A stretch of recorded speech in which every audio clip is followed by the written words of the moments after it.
Irmãos, a carta aos Romanos, ela é responsável, historicamente, por muitos movimentos de avivamento, de transformação ao longo dos séculos. Nós temos aí, por exemplo, Martinho Lutero, João Calvino, o próprio John Wesley, que é o precursor do movimento metodista, que relatam, que afirmam a influência dessa carta em suas vidas e também em seus ministérios.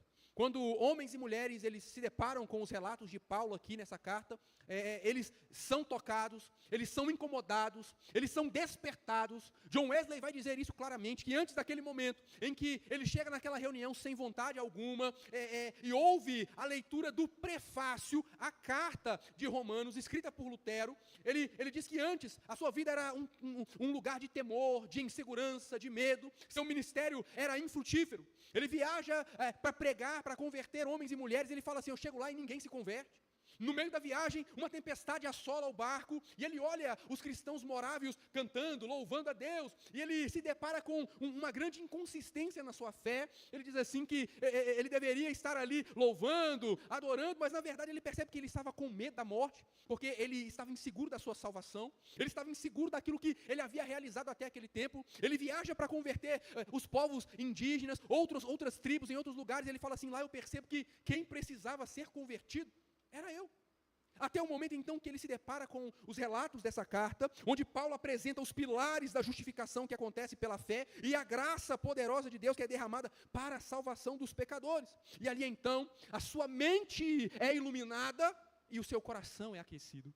A carta de Romanos, ela tem essa característica muito clara. Toda a Bíblia, mas a carta de Romanos, ao longo da história, se mostra com essa eficácia, com esse poder ao longo do tempo. Quando alguém lê a carta, estuda essa carta, e Deus se revela com poder e graça, as mentes iluminadas resultam em corações aquecidos, corações que ardem pela presença de Deus. Homens e mulheres são despertados, se tornam agora fervorosos, o seu coração passa a desejar até fome, sede, anseio pela presença de Deus, e ministérios inteiros, avivamentos começam a surgir e a acontecer em muitos lugares, porque a graça e o poder de Deus se manifestam.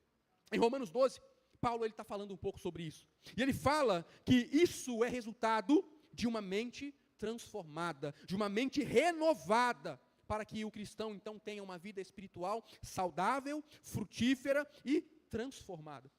Os grandes movimentos de avivamento, as grandes obras de Deus ao longo do tempo, passam por homens e mulheres que não apenas tiveram uma sensação, não apenas sentiram uma emoção momentânea, mas tiveram a mente tocada pelo poder do Evangelho. Tiveram a mente liberta das algemas, dos grilhões, das cadeias, das mentiras do mundo. Não apenas neste capítulo, mas toda a carta de Paulo aos Romanos, nós vemos uma ênfase de Paulo que é dada à importância de uma mente transformada. Ele vai falar, por exemplo, que as pessoas vivem e fazem as coisas conforme a mentalidade carnal, humana, vazia, porque elas se recusam a crer em Deus, a acreditar em Deus, a aceitar a palavra de Deus, e por conta disso, elas vão cada vez mais se lançando e se aprisionando nas mentiras, nas conveniências do mundo, nos enganos desse tempo. Ele vai falar, por exemplo, que a mente é o lugar que é o campo de batalha espiritual. É o lugar onde o Espírito está militando contra a nossa carne. O tempo todo a gente se sente impelido a fazer, a ir para um caminho que desagrada a Deus, que desobedece à palavra do Senhor, mas ali o Espírito do Senhor está numa tensão, numa luta, tentando nos resgatar, tentando nos lembrar, tentando nos trazer novamente a esse lugar, onde é o nosso lugar, na presença do Senhor, no lugar onde nós nunca deveríamos ter saído, o lugar onde nós precisamos nos manter. Quando nós olhamos para a mente, a gente vai ver que as maiores mudanças na nossa vida acontecem primeiro na mente. Nada acontece em outro lugar de maneira clara e conclusiva, operante, sem que antes tenha passado pela nossa mente e nos convencido disso. Um exemplo básico para a gente. Quantas vezes as pessoas começam, ano após ano, no dia 1º de janeiro eu começo a minha dieta. Eu entro na academia e mudo tudo. E elas até começam, uma semana. Na segunda já quebra, na terceira já desanima, depois elas tentam de novo, e elas param de novo, e elas não conseguem dar sequência. Termina um ano, elas já estão com mais peso do que elas gostariam de estar, e elas se veem ainda perdidas. Por que isso acontece? Porque há pessoas que começam o ano dizendo assim, esse ano eu vou dar uma guinada na minha vida profissional, e aí elas começam com tudo, mas no meio do caminho elas param, elas desanimam, Elas deixam isso para outro momento. Isso vai ficar para o novo planejamento, que é o mesmo do ano agora, que vai para o ano próximo. Né? E nunca saem dessa maratona, nunca conseguem um resultado satisfatório nas suas vidas. Porque isso é apenas uma decisão externa. Elas veem que os outros estão indo bem, aí eu quero também. Mas a mente ainda não aceitou que aquilo é de fato uma necessidade que precisa ser praticada e levada a sério. É aquela pessoa, por exemplo, que é diagnosticada com uma enfermidade gravíssima, seríssima, e ela precisa se abster de muitas coisas, de muitos alimentos, e aí ela sai do hospital e a primeira coisa que ela faz é justamente ir lá e pegar aquele doce. É justamente sair do hospital e parar no primeiro boteco e pegar um copo de cachaça e entornar a goela abaixo. Ela não entendeu ainda, sua mente ainda não entendeu a gravidade da situação. Ainda não passou pela mente, de fato, que aquilo que está acontecendo é uma verdade, e que se não houver, de fato, uma mudança clara, a pessoa não vai conseguir vencer aquela situação. Ela vai ser submergida, destruída, engolida por aquilo. E muitas das vezes as pessoas só percebem isso já quando o quadro é irremediável. Já não tem mais solução, e aí parece que os olhos então se abrem. Não é à toa que a gente, muitas das vezes, desenvolveu ao longo da nossa história a cultura de remediar, em vez de prevenir. É por isso que veio o ditado, né? É melhor prevenir do que remediar, mas geralmente a gente prefere remediar. A gente nunca acha que vai dar errado, a gente nunca acha que vai acontecer com a gente nunca espera que o pior vai vir ao nosso encontro e a gente vai estar numa situação complicada em algum momento da vida. E a gente então vai adiando, porque a nossa mente, ela não foi trabalhada, ela não foi transformada para que a gente consiga alcançar os objetivos que são necessários. E aí então, o autocuidado, a realização de sonhos, mudanças grandiosas da nossa vida profissional, financeira, até mesmo espiritual, tudo isso acaba ficando pelo caminho.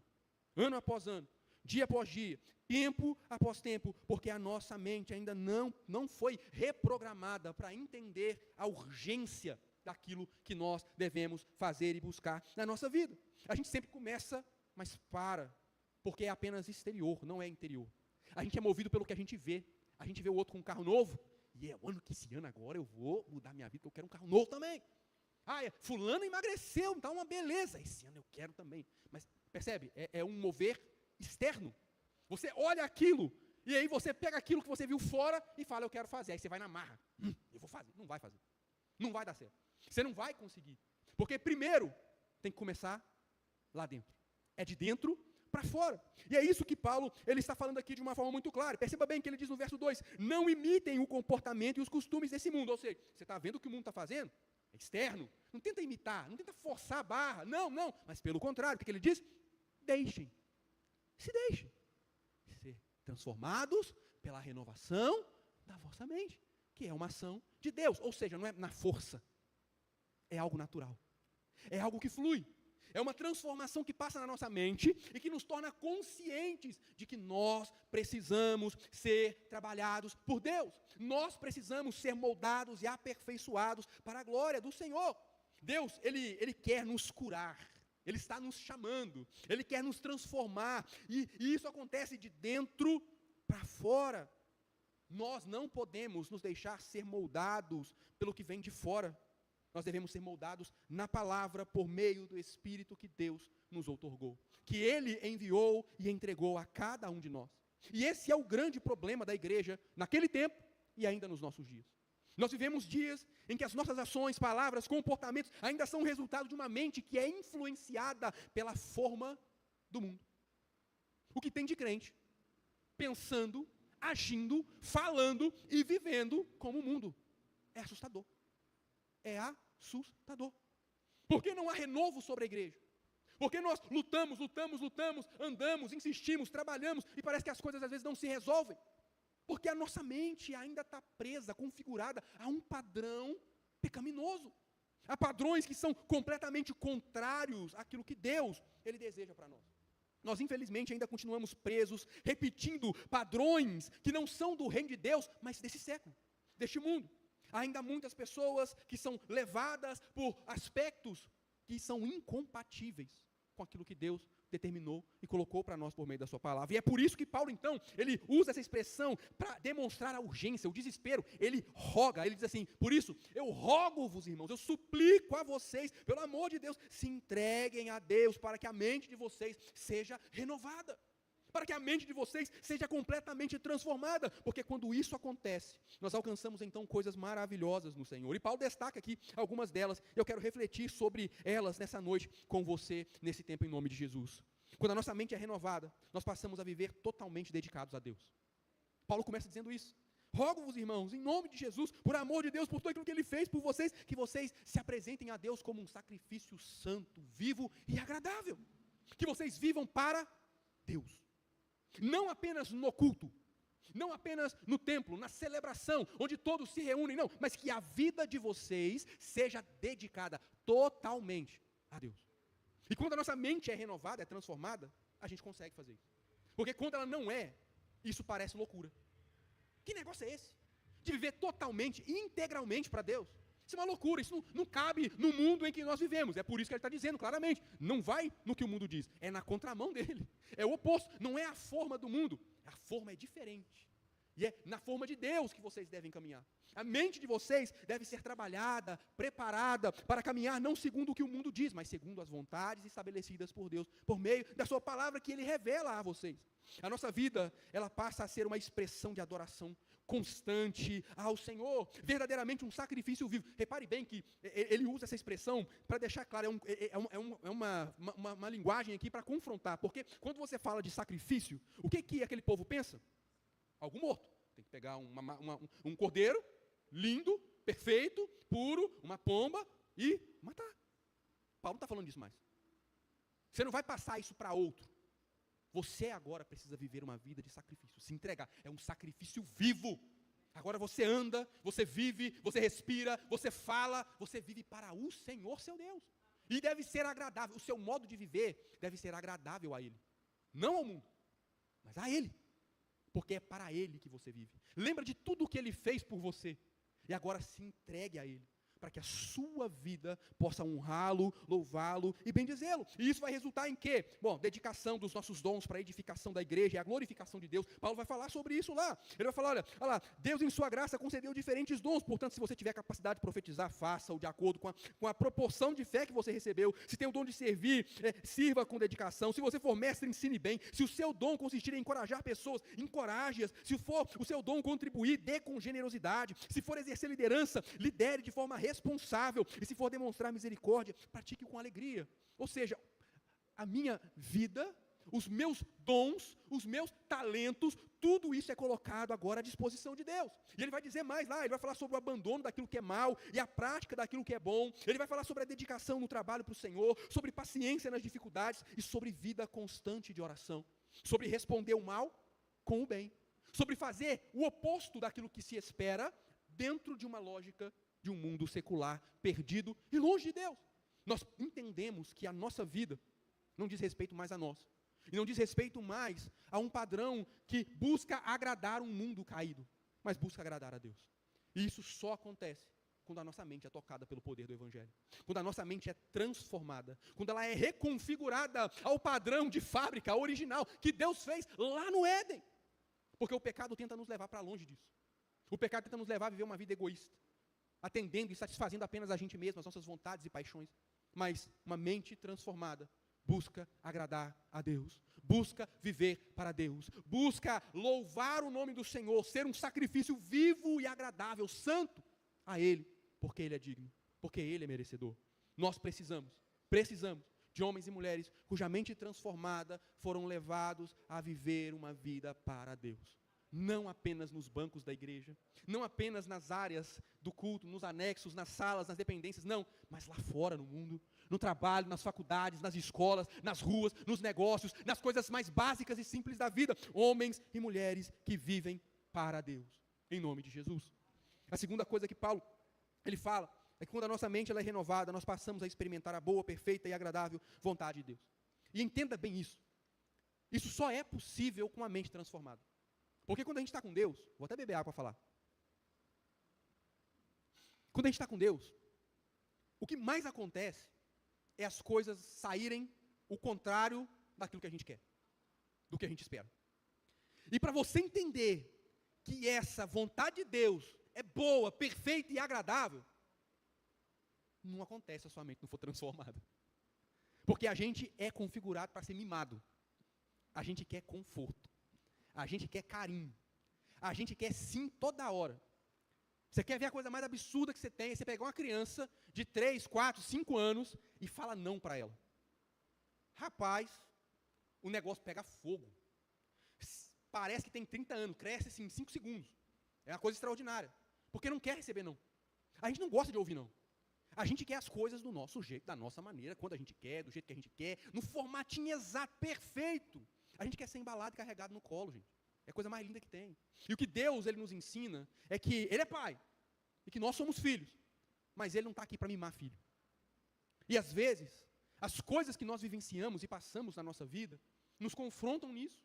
Porque nem sempre é o que a gente quer, a resposta que a gente esperava, é do jeito que a gente estava imaginando. Não! E a gente só consegue entender a vontade de Deus nas coisas que são contrárias, nas dificuldades, nas lutas, nas batalhas que se colocam diante de nós, quando a gente tem a nossa mente transformada. Somente homens e mulheres com uma mente renovada conseguem olhar para circunstâncias contrárias, adversas, e ainda entender, e não apenas entender, mas experimentar no meio disso a bondade agradável de um Deus soberano, santo e que nos ama. Nós precisamos ter a nossa mente transformada para experimentar a boa, perfeita e agradável vontade de Deus na nossa vida. Do contrário, vai virar uma briga de foice, né? Um fala de um lado, outro fala do outro, aí você não consegue entender, não aceita, aquilo não entra, não parece normal, porque a sua mente ainda está nos padrões de um mundo que diz para você que você não nasceu para sofrer, que você é uma pessoa totalmente vitoriosa, abençoada, de sucesso, que nada vai dar errado na sua vida. Isso é o maior engano que existe, gente. Quem tenta vender esses merchan aí está perdido na vida. O próprio Jesus, servo sofredor. Eu não vi nenhum profeta, nenhum discípulo que não tenha sofrido, que não tenha sido perseguido, que não tenha passado por dificuldades. Grandes homens de Deus ao longo da história que não enfrentaram, pregaram, subiram nos púlpitos com multidões para ouvi-los e que estavam ali em pé, sustentados, não pela força do corpo, mas pelo poder do Espírito, porque as suas pernas estavam cansadas, marcados por enfermidades, por dores, e ainda assim a graça de Deus se manifestava. Deus, Ele nos chama, sim, para uma vida bem-aventurada nele. Mas a bem-aventurança em Deus não é a bem-aventurança do mundo. Sucesso em Deus não é o sucesso do mundo. E isso só consegue passar pela nossa mente, a gente só pode entender isso com a mente transformada para a glória de Deus. A terceira coisa que eu aprendo é que quando a nossa mente é renovada, os nossos relacionamentos são transformados. Paulo ele começa a falar aqui sobre os relacionamentos, os vínculos naquela comunidade. E ele começa a falar sobre suportar uns aos outros, ajudar aqueles que precisam, orar uns pelos outros, chorarem com aqueles que choram, sorrirem, se alegrarem com aqueles que se alegram. Ele fala da humildade, ele fala de um senso do outro, que muitas vezes nós perdemos na nossa caminhada. Ele fala sobre amar sem fingimento. Quando a nossa mente é transformada, ela é renovada, a gente passa a demonstrar amor como de fato o Senhor requer de nós. Os nossos relacionamentos, os vínculos, são transformados, inclusive até com os nossos inimigos. É o que ele fala. Não sou eu que estou dizendo. Ele vai falar, abençoem aqueles que os perseguem. Não os amaldiçoem, mas orem para que Deus os abençoe. Isso é loucura para o mundo.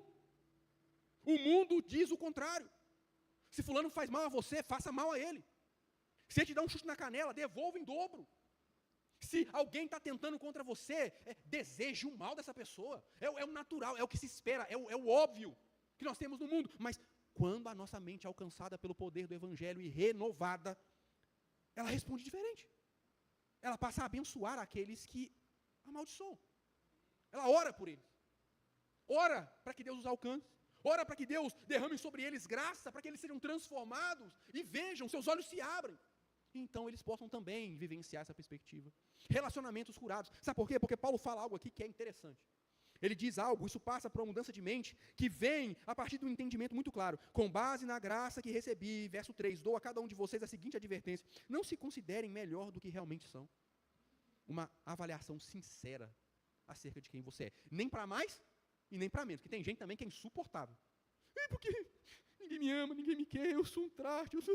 A autocomiseração, né? Ela sempre se acha menos. Ela é a última bolacha do pacote, abandonada, largada, ninguém quer e não serve para nada. E tem gente, em compensação, também se acha o cara e a mulher, né? O super, estão lá no prime, acima, né? E ele fala, ninguém se julgue nem mais e nem menos.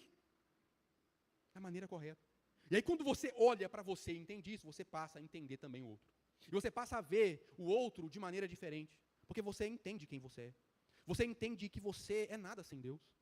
De que você só foi perdoado pela graça e pela misericórdia, porque você também não merece perdão algum. Não merece nada.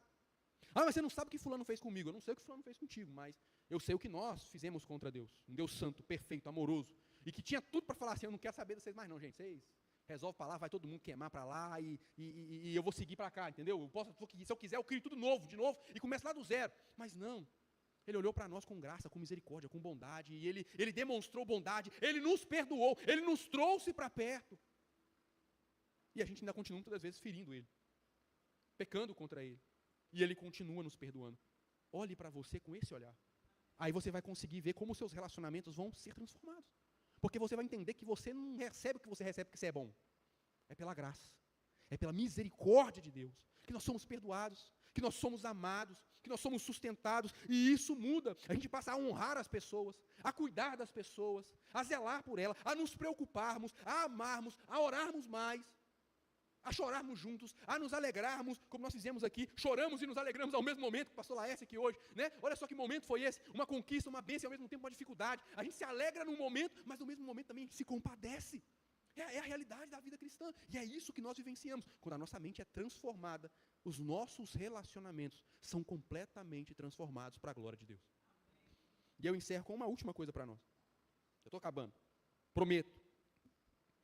Quando a nossa mente é renovada, nós passamos a agir guiados pela mente de Cristo.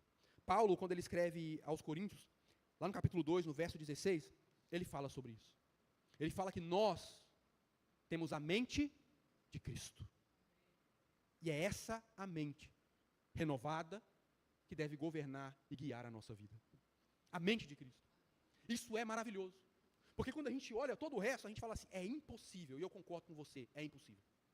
A gente mesmo, não dá. O que a gente quer, às vezes, é fazer totalmente o oposto. Mas deixa de ser impossível quando nós entendemos que o desejo de Deus é moldar a nossa mente, a mente de Cristo.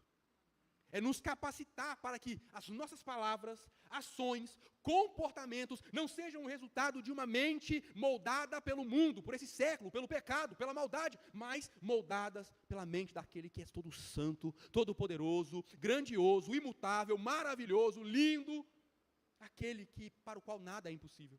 Deus, Ele tem nos dado a capacidade, por meio do seu Espírito, de agirmos, de andarmos, não movidos por esse tempo, mas movidos pela mente do Senhor. A mente de Cristo está em nós. E é ela quem deve reger os nossos passos. É ela que deve reger a nossa conduta, as nossas ações. Assim nós devemos viver. Uma mente renovada é a mente de Cristo em nós. E o que Deus deseja nesse tempo é dar à sua igreja, dar ao seu povo essa mente. A mente de Cristo. Para que a nossa vida, para que as nossas ações, para que a nossa conduta, para que tudo em nós aponte para Ele. E não para esse mundo caído e corrompido. Que a igreja do Senhor, que eu e você possamos nesse tempo, atender ao chamado de Deus, nesse tempo de renovo, para que a nossa mente seja transformada, a mente de Cristo Jesus, para a glória de Deus.